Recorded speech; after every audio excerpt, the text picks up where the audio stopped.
I turned my horse's flanks towards the shower, and placed the beak of my shield over his head and neck, while I held the upper part of it over my own head. And thus I withstood the shower. When I looked on the tree, there was not a single leaf upon it, and then the sky became clear, and with that, behold, the birds lighted upon the tree and sang.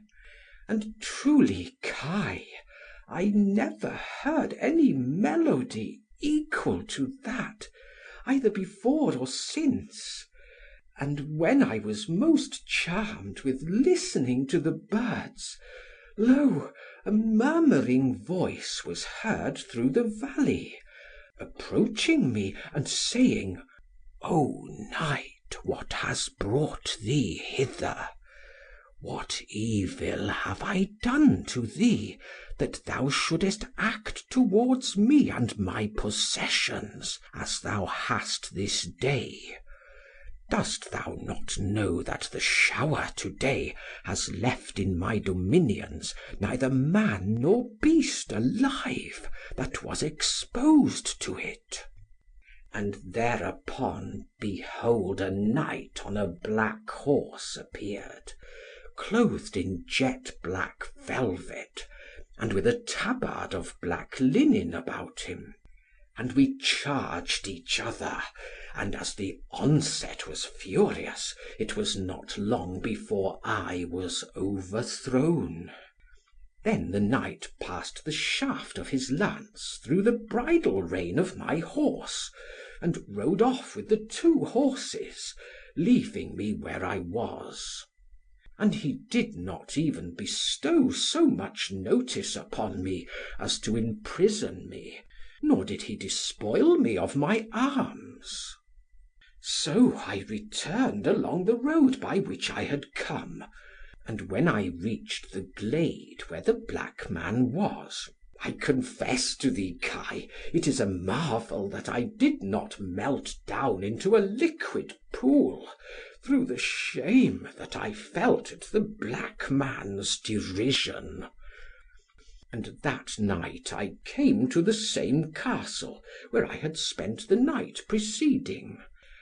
And I was more agreeably entertained that night than I had been the night before, and I was better feasted, and I conversed freely with the inmates of the castle, and none of them alluded to my expedition to the fountain, neither did I mention it to any, and I remained there that night.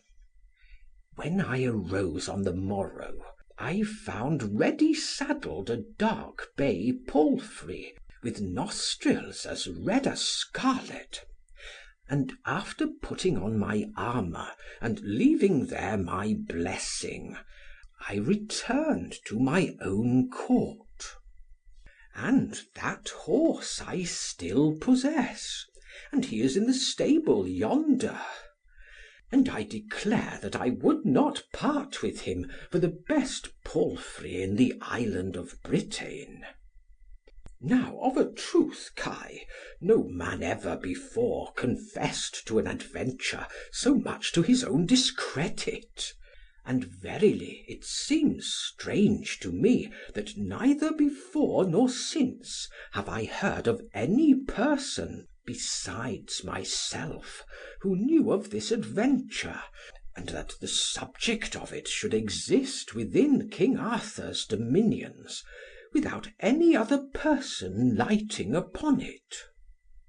Now, quoth Owain, would it not be well to go and endeavour to discover that place? By the hand of my friend, said Kai, often dost thou utter that with thy tongue which thou wouldest not make good with thy deeds. In very truth, said Gwenhwyvar, it were better thou wert hanged, Kai, than to use such uncourteous speech towards a man like Owain. By the hand of my friend, good lady, said Kai, Thy praise of Owain is not greater than mine." With that Arthur awoke, and asked if he had not been sleeping a little.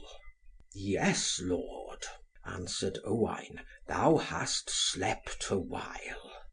Is it time for us to go to meat?" "It is, lord," said Owain. End of section 1. Recording by Martin Geeson in Haslemere, Surrey.